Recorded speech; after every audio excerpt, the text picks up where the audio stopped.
नारद संचार आर्थिक समाचार के इस नए अंक में एक बार फिर से हमारे सभी दर्शकों का तहे दिल से स्वागत है। पिछले वीडियो में हमने आपको 2024-25 वित्त वर्ष के बजट के बारे में उसमें जो इनकम टैक्स और कैपिटल गेन टैक्स में जो बदलाव किए गए हैं उसके बारे में बातचीत हमारी एक युवा चार्टर्ड अकाउंटेंट के साथ हुई थी। इस बार हम बात करने जा रहे हैं न्यू पेंशन सिस्टम एनपीएस के बारे में भी। इस बजट में नई पहल की गई है, कुछ बदलाव किए गए हैं। तो हमारे साथ जुड़ रहे हैं वित्तीय मामलों के विशेषज्ञ और आओ धनवान बने पुस्तक के लेखक श्री राधा रमन मिश्रा जी। राधा रमन जी नमस्कार। आपका नारद संचार में एक बार फिर स्वागत है।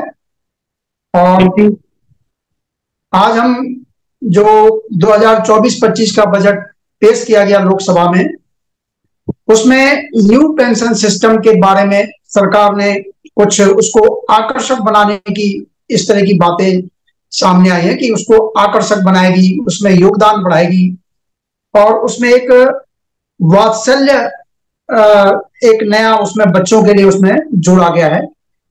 तो आप वित्त क्षेत्र से लगातार जुड़े रहे हैं, गतिविधियों पर नजर आपकी रहती है, क्या इसमें बदलाव किए गए हमारे दर्शकों को जरा आप बताइए। नागर जी, इसमें इस बार के बजट में एनपीएस में काफी कुछ बदलाव किया गया है और एनपीएस में बदलाव के जरिए जो बदलाव का प्रस्ताव है उसके जरिए इसको आकर्षक तो बनाया गया है, प्लस आने वाले दिनों में एनपीएस में क्या सुधार हो सकता है, वो कैसे बेहतर होगा, उसके भी संकेत दिए गए। इसके अलावा बच्चों के लिए एक अच्छा कॉर्पस इकट्ठा करने के लिए एनपीएस वात्सल्य जिसका आपने जिक्र किया वो भी शुरू किया गया है। तो अगर बात करें कि एनपीएस में जो बजट में जो बदलाव के प्रस्ताव है वो क्या है, उसमें जो सबसे महत्वपूर्ण है कि अभी तक जो था गवर्नमेंट क्षेत्र में सरकार जो है एम्प्लॉइज के जो कंट्रीब्यूशन जाता था उसमें 14% का योगदान दे रही। अब इसको कर दिया गया कि प्राइवेट सेक्टर्स भी इसमें 14% का योगदान दे सकते हैं, जबकि अभी वो 10% दे रहे हैं। और ये 10% जो होता है कर्मचारियों के मूल वेतन में प्लस डीए शामिल है। मान लो कि आप किसी का वेतन 50,000 पर मंथ है तो 5,000 रुपीज अभी जा रहा है, लेकिन जो बजट में प्रपोजल है उसके हिसाब से 14% जाने की बात है, तो ये करीब 7,000 रुपये बन जाएगा। तो ये प्राइवेट सेक्टर्स में देने का प्रस्ताव किया गया है।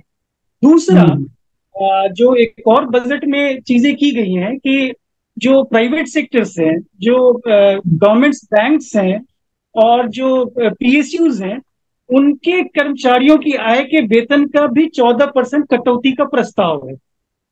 अच्छा। मतलब 14% जो एम्प्लॉयर है वो देंगे और एम्प्लॉइज के लिए भी 14% का प्रस्ताव किया गया है।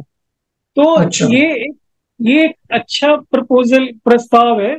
इससे जो कॉर्पस होगा रिटायरमेंट के बाद वो एक काफी अच्छा बनेगा और जो एक रिटायरमेंट फंड है वो आप उससे अच्छा लाभ ले सकते हैं।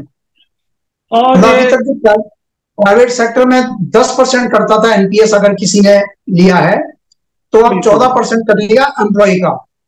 बिल्कुल नहीं, एम्प्लॉयर 14% पे योगदान दे सकेंगे और इससे अच्छा। उनको क्या है कि जो टैक्स बेनिफिट है वो उनको मिल जाएगा, उनको टैक्स बेनिफिट मिलेगा। दोनों का जाएगा? बिल्कुल, दोनों का जा सकता है, दोनों का प्रपोजल है ये। जो पीएसयूज बैंक्स हैं, जो प्राइवेट सेक्टर्स हैं, जो आपके जो उद्यम है जो सार्वजनिक क्षेत्र के, वहां पे ये लागू करने का प्रस्ताव है। अभी तक पीएसयू बैंक जो थे उनकी तो अपनी पेंशन स्कीम होती थी। नहीं, एनपीएस उनमें भी लागू हो रहा है, वो अच्छा। वॉलेंट्री किया हुआ है, और जो नए एम्प्लॉय आ रहे हैं उनमें लागू किया गया है।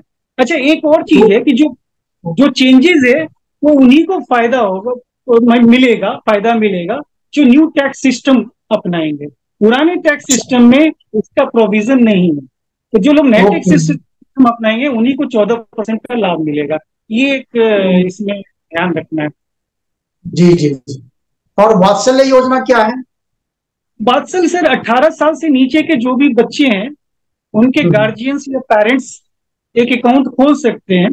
और हम्म, जब 18 साल का हो जाएगा तो जो उनका एनपीएस अकाउंट है, जो माइनर एनपीएस अकाउंट है, वो सामान्य एनपीएस अकाउंट में तब्दील हो जाएगा। तो इससे मतलब। एक फायदा एक ये है कि जो बच्चे जब अ, बड़े होंगे तो एक उनके पास कॉर्पस बहुत अच्छा हो जाएगा, उनको हम्म, अपने पेंशन की चिंता नहीं होगी। हालांकि इसमें बहुत सारी और भी बातें, इफ एंड बट्स वाली बात है कि गार्जियन क्या क्या करेगा, कुछ विशेषज्ञ ये भी कह रहे हैं। हम्म।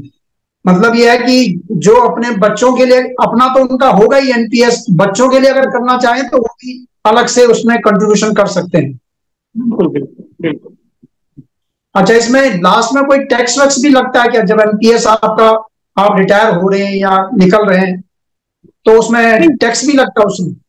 40% को भी आप जैसे टोटल जितना कॉर्पस होगा आपको हम्म, 40% मैंडेटरी है कि उसको आपको पेंशन प्रोडक्ट लेना पड़ेगा। अच्छा तो जी। उस पे आपको कोई टैक्स नहीं लगता है, वो फ्री है अच्छा, आपको। उसके बाद की जो राशि है उस पे आपका टैक्स लगेगा। जो 60% बचेगी उस पर टैक्स लग जाएगा? लगेगा, लेकिन अगर आप पेंशन प्रोडक्ट खरीद रहे हैं तो टैक्स नहीं लगेगा। सारे अगर का पूरे पैसा का तो, आप खरीद। हाँ बिल्कुल, वो फिर आपका नहीं लगेगा। फिर जो पेंशन प्रोडक्ट से जो इनकम होगा वो टैक्सेबल में आएगा फिर आप। ओके। अच्छा, सरकार ने एक एनपीएस के ऊपर एक कमेटी भी बनाई थी कि इसको और अट्रैक्टिव बनाने के लिए और सुधार के लिए, तो वो कमेटी विचार करेगी। वित्त मंत्री निर्मला सीतारमन जी ने एक कमेटी बनाई थी। तो एनपीएस के ऊपर जो कमेटी बनी थी, जहां तक मेरा ध्यान है, जो फाइनेंस सेक्रेटरी है उनकी अध्यक्षता में बनी थी, उस मामले में कोई आगे प्रगति हुई है क्या?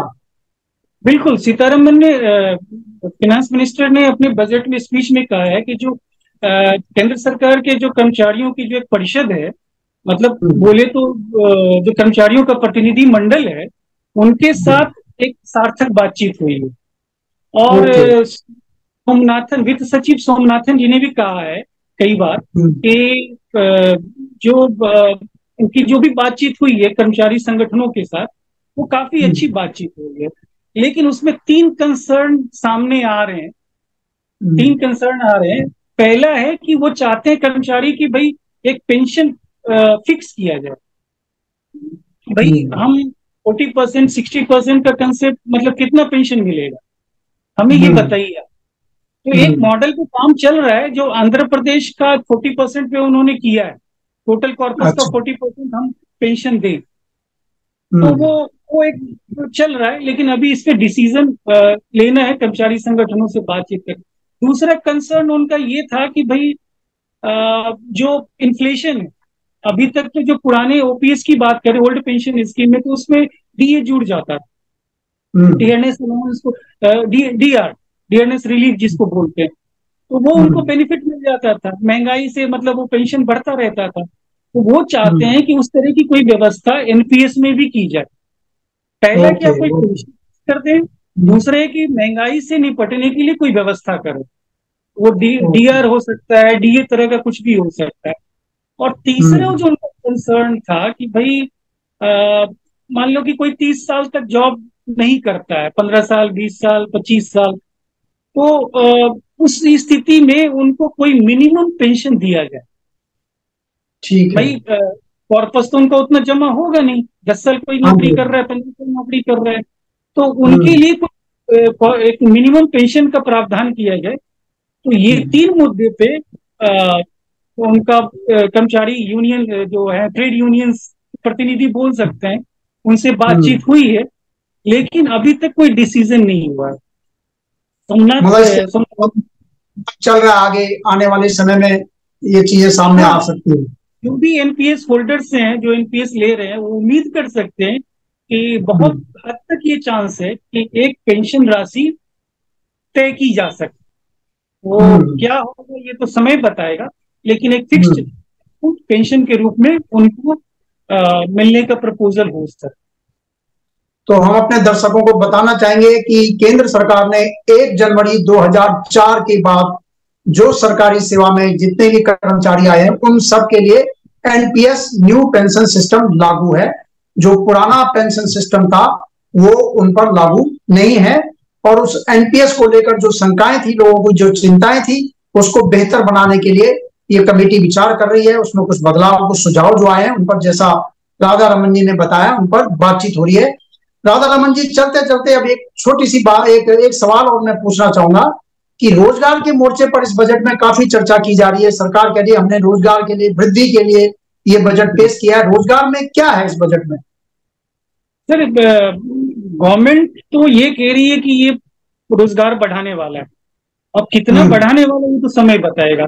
उन्होंने एम्प्लॉयमेंट लिंक स्कीम्स शुरू की है। इसमें टोटल 5 स्कीम्स की बात है, 3 ईपीएफओ के जरिए। ठीक है, जो ईपीएफओ के जरिए है, जैसे कि उसमें पहला जो स्कीम है उसमें जो भी कर्मचारी जो नए आएंगे उनके 1 महीने का वेतन 15,000 रुपये जो फिक्स है ईपीएफओ के तहत, वो गवर्नमेंट देगी। तो एक रोजगार को इससे प्रोत्साहन देने की बात है। प्राइवेट सेक्टर में जो आएंगे नए, प्राइवेट सेक्टर में जो लोग भी रखेंगे उनके 1 महीने का वेतन गवर्नमेंट देगी 15,000 के लिमिट के साथ, कैप के साथ। दूसरा है सर कि जो मैन्युफैक्चरिंग एरिया है, क्षेत्र है, सेक्टर है, वहां पे रोजगार के लिए प्रोत्साहन की बात। इसमें सर पहले 4 साल तक कर्मचारी और नियोक्ता को ईपीएफओ योगदान के संदर्भ में आपको प्रोत्साहन देने की बात है। उनका जो योगदान जाता है उसमें वो प्रोत्साहन देंगे, तो जिससे उनकी तनख्वाह में से उसमें सरकार अपनी तरफ से कुछ भुगतान कर सकती है। बिल्कुल बिल्कुल बिल्कुल। और इसमें तीसरा है, उसमें है, इसको सी बोला है, प्रोग्राम सी के तहत, प्लान सी के तहत 1 लाख रुपए तक मासिक वेतन को लिया जाएगा। जो भी नई एम्प्लॉइज आएंगे 1 लाख रुपए तक, उसमें सरकार 2 साल तक 3,000 रुपए तक ईपीएफओ के योगदान में प्रोत्साहन स्वरूप आपको देगी। तो ये 3 स्कीम इन्होंने किया है, एबीसी इसका नाम दिया है। इसके अलावा आपको ट्रेनिंग की जोर है, जो हमारे आईटीआई हैं उनको अच्छा बनाएगा, वहां पे युवाओं को प्रशिक्षण देने की बात है। इसके अलावा देश की 500 कंपनियों में जो अच्छी कंपनियां हैं वहां पे प्रशिक्षण देने की बात। तो ये 5 स्कीम्स हैं ईपीएफओ के जरिए, 3 स्कीम्स, उसके बाद ट्रेनिंग, और आपको इंटर्नशिप के जरिए आपको एम्प्लॉयमेंट जनरेशन का प्लान की है सरकार ने। मतलब बड़ी जो टॉप कंपनियां उनको ट्रेनिंग दी जाएगी, ताकि कंपनियों की जो शिकायत रहती है कि हमें जो है ट्रेंड कारीगर नहीं मिलते, ट्रेंड एम्प्लॉय नहीं मिलते, उसको पूरा किया जा सकेगा। बिल्कुल। और इसमें एक अच्छी बात सरकार ये भी कर रही है कि जो ट्रेनिंग पे, इंटर्नशिप पे जो भी खर्चा आएगा, सरकार ने तो कहा है कि 5,000 हम हर महीने देंगे, लेकिन उसमें जो प्रोविजन है 4,500 रुपये गवर्नमेंट देगी, 500 रुपये कंपनी को देना है, और प्लस जो इंटर्नशिप का जो खर्चा आएगा वो कंपनी देगी। कंपनी ये सब पैसा उनको कोई बोझ न पड़े, सीएसआर फंड से दे सकती है। वो सीएसआर फंड का रिस्पॉन्सिबिलिटी जो होती है, राइट, कॉर्पोरेट सोशल रिस्पॉन्सिबिलिटी के तहत। बिल्कुल। तो उनको भी प्रोत्साहन मिलेगा, उनको भी। जी जी जी। तो ये तमाम बातें हैं जो राधा रमन जी ने बताई है। मतलब रोजगार के मामले में सरकार ने कई कदम उठाए हैं, और एनपीएस को आकर्षक बनाने के मामले में भी सरकार ने कई कदम उठाए हैं। तो ये हमारा समय जो वीडियो जिस तरह से बनाते हैं हम पूरा हो चुका है। राधा रमन जी को मैं सभी दर्शकों की तरफ से और नारद संचार की तरफ से धन्यवाद देता हूं, और ये उम्मीद करता हूं कि जब भी उन्हें समय मिलेगा नई जानकारी लेकर हमारे दर्शकों के बीच आएंगे। नमस्कार। नमस्कार। और दर्शकों से मेरा अनुरोध है कि इस वीडियो को लाइक कीजिए, शेयर कीजिए, और ज्यादा से ज्यादा सब्सक्राइब करने की भी जो है कृपा करें। धन्यवाद।